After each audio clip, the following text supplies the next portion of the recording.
What's going on, gamers? Super Alpha Omega Juicer update, January 31st. You can now buy one red frame per day, so you can craft all the weapons you want leading up to Lightfall. We're going to start with this Crown of Sorrow season of the Haunted. You might sign in, you might have a quest here because you haven't played any of the seasonal content because you're a returning player, or you just never completed the quest to get the upgrades. So when I was looking at these upgrades, I noticed that you need the Focusing Deep Sight. The first opulent or haunted weapon you focus each week will be Deep Sight modded. To unlock that, you should go into your seasonal triumphs and go to past challenges and go to Season of the Haunted and try and find the most easiest ones to do. I think you need about 4 or 5 upgrades. Again, you can just simply go to the crown and look how many upgrades it would take. So from my calculations, you're going to need 5. So you're probably wondering what weapon to grab from either the opulent or the haunted. Well, you could pick one each day. Must have. Now remember, I'm going to do some honorable mentions at each vendor, but these are must have weapons leading into Lightfall. First, Callus Mini Tool. No brainer here, ladies and gentlemen. Callus Mini Tool is one of my favorite submachine guns to use on my solar builds. Current role I have on mine is Hammer Forge, Range Masterwork, Tac Mag with Threat Detector and Incandescent. People have also used Unrelenting Incandescent and Grave Robber Incandescent. You can use whatever you want. I just like Threat Detector because I'm always surrounded by enemies. So use what you like. Second weapon I'm going to recommend you get is the Bump in the Night Rocket Launcher. This weapon was really slept on, but up to recent videos and recent testing, we've realized that Bump in the Night, the stasis crystals get buffed by Gallahorn. So if you have one Bump in the Night, one Gallahorn, 4 hotheads, it's really good. If you do add multiple Bump in the Nights to your DPS, it doesn't increase like you'd like to see it, but it's still really good. This is the Alpha Omega Juicer for the Warlock, by the way, because remember, starting in Lightfall, you do not need to run stasis subclass to use a stasis rocket to get the weapon buff. Font of Might is changing. You no longer have to match your subclass. So what role do you want? Me personally, I went with a Handling Masterwork, Quick Launch, Impact Casing, Demolitionist, and Shield Clip. You're probably wondering why I chose this Demolitionist instead of Field Prep. Well, I have a Field Prep Clown Cartridge Hothead that I can use for my Hunter and my Titan. So I specifically wanted a Bump in the Night for the Warlock so I can just nade, rocket, swap weapons, fusion, nade, rocket, fusion, nade, just trying to find multiple ways to DPS over time. So if I was you, I would get the Bump of the Night.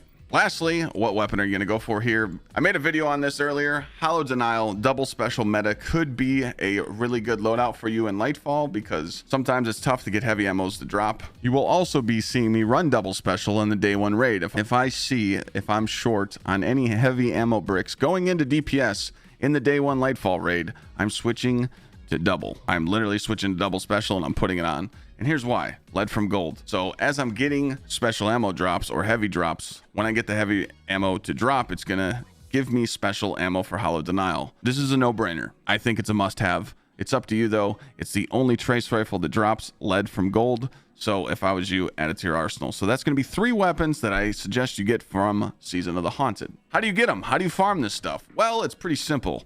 You need to farm opulent umbral energy. Ways to do that is, me personally, I think you should go to your destinations, go to the moon, and select containment. Reason why Castellum's meant for people that are actually just doing public events or running around, or that was like new to that kind of destination. Containment always matches you with people that are actually participating in the public event. Since this is going to be so busy each day, I recommend you loading into containment and find a public event that has already started, something at level 2. As you see in this clip, I got really lucky and it was at level 3. I helped them bake the boss, got the 2 hidden chests just to see if I could get anything out of it, like a key, but I was lucky enough to get a key my first run. And when I go open this chest where the key told me to go, I actually got a red frame Beloved. Rinse and repeat. So it's load up the containment, get the juice, kill the boss, open the chest, get your opulent umbler energy, and you have to run 3 of these a day. Each run drops 9 per run, so you have to do 3. The reason why you have to do 3 is because it's 27 per engram. To open up the chest at the end of the containment, you need the Vestige of Dread. You can get this by just playing the game, doing any activities. So if you want to work on these seasonal triumphs and work on other activities, pretty much any activity you play, you're going to get these to drop. They do drop pretty frequently, so just make sure you have enough to open up the chest at the end. So how do you farm opulent umbral energy? So each time you finish a containment tier 3 boss, it's going to drop 7 energy per run. But if you have this unlocked, yes, that's right, doing more seasonal upgrades, this might be hard to get. It will give you an additional 2, so you'll get 9 per run. So it might not be worth it because that's a lot of upgrades. If you're a returning player or don't have these, you would just have to run additional containments. So again, it's not much. You're putting in the work to get 1 gun per day. So, you know, in a total, if you're crafting all 3 weapons, it's going to take you a total of 15 days. So now we're going to move on over to the Season of the Plunder weapons. I think these are all decent weapons. You know, honorable mention here, the shotgun. Some people were using this with triple tap surrounded, but again, I never really found a use for it. But if you want to, you can definitely get it and store it in your vault if you'd like. I'm recommending 2 weapons here to go after: the Brigand's Law sidearm and the tarnished metal scout rifle. The reason why, when we get to the next vendor, the war table, one of the best end game scout rifles in the game is the Vouchsafe, and it's a 200 RPM void scout rifle. We never had an arc one until now, so I'm recommending that you get volt shot on this with rapid hit if you like your volt shot builds, or you can get an explosive payload with rapid hit. As you see here in the video, I'm just demonstrating how explosive payload doesn't really have a range drop off, so it's really good to use in long end game activities and stun enemies to not be able to one-shot you in like a GM. Well, actually that would be like a 3-shot now, but you know what I mean. The Brigand's Law is just absolutely insane. The right hand perk, I use this on my punchy arc build on my hunter. I use hands-on so I can get my super immediately, and I'm always using liars to punch enemies to heal. And with Brigand's Law, I'm using simple build here. You could run Feeding Frenzy with Volt Shot, but I chose Threat Detector so I can get the reload stability and handling when I'm surrounded by enemies. Volt Shot, Flared Magwell, Hammer Forged, and I actually went with a Reload Masterwork. But when you put Feeding Frenzy on this thing, it's pretty insane. But I think it was maxed out enough to use Threat Detector. Again, these 2 weapons are just something that I recommend. Not saying they're the best rolls, but it's just something that I've tested and used in endgame. How are you going to farm it? You're able to pick 1 weapon per day now. You need plundered umbral energy. So how are we going to farm that? Well, first, after you pick up the quest, if you haven't done it, and the artifact in the beginning, you're going to need to upgrade the double perk weapon spoils. First time you focus a Season of the Plunder weapon each week, it will roll with Deep Sight Resonance and additional selectable perk. So that's going to be 5 upgrades. So you just simply need to go into your seasonal challenges, go into Plunder, and do 5 of these. Oh, how do you get plundered umbral energy and enough materials to farm tarnished metal and Brigand's Law every single day? Well, here's how we're going to do it. You're going to go into your upgrades, and like I said, you're going to get the Resonance Deep Focus upgrade. Then if you want to double down on your umbral energy, you can get this unlock right after the Deep Sight unlock, and it unlocks the double plundered umbral energy treasure map in the Captain's Atlas. Pretty much what you need to do is you need to get the map fragments from playing any activities. So then after you farm your map fragments, you're going to do catch crash first, and then you're going to convert those fragments into umbral energy and then turn them in at the expedition. Once you get enough umbral energy, you're just gonna go ahead and select each weapon you would like each day. All right, now we get to the war table. This is where it gets kind of interesting. Remember I was telling you about the Alpha Omega best Vouchsafe, best energy scout rifle in the game? I had a rapid hit explosive payload, but chat made me delete it, so I blame them. Actually, it was my fault. I fat fingered it. But this has been tested under leveled GMs, master endgame content. This is one of my favorite weapons in the game. Anyways, you're probably wondering how you get the Vouchsafe scout rifle, and it will be in the Arsenal of Dreaming City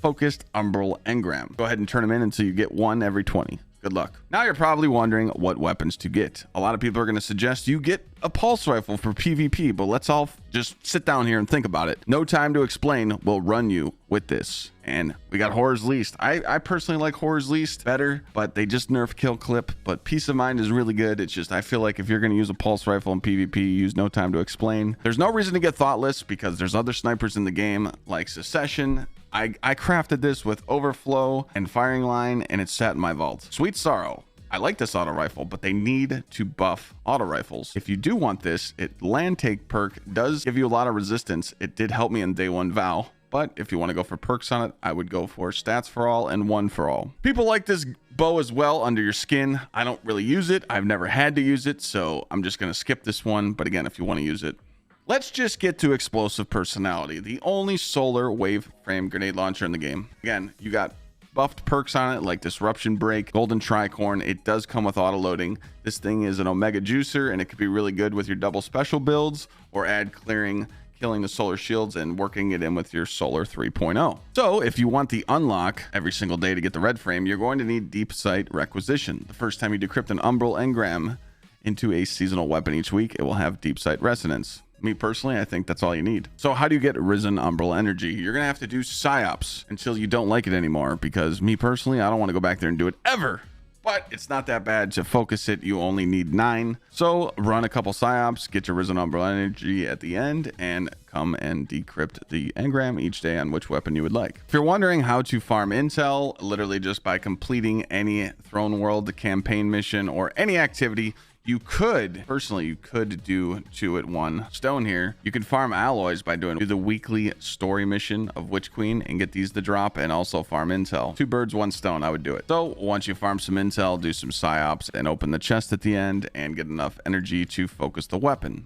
So now we get to the season of the Seraph weapons that have been currently put in the game this season. Again, I'm going to be really gentle here with the grinding, just because it does take a lot to grind these Seraph weapons. So I'm kind of just going to give you the must-haves. In my opinion, a Gsxrclyde SMG is a must-have. This thing absolutely destroys enemies. The sidearm from Season of the Plunder definitely gives this thing a run for our money, but again, it's an SMG. The perks I put on mine was Feeding Frenzy, Volt Shot with Tac Mag. Yes, I put Tac Mag on it to trigger you. A lot of people use Seraph rounds, but since I don't need Seraph rounds to over penetrate, I wanted to increase magazine size, the reload, so I can always proc Volt Shot more. It's just a preference, and I went with range and small bore for handling. Again, I just think this is one of the best seasonal weapons you can have, and make sure you get one. The only problem is that you have to farm not only Sephiric Umbral Energy, you need to farm the Seraph key codes, and you need to get stems.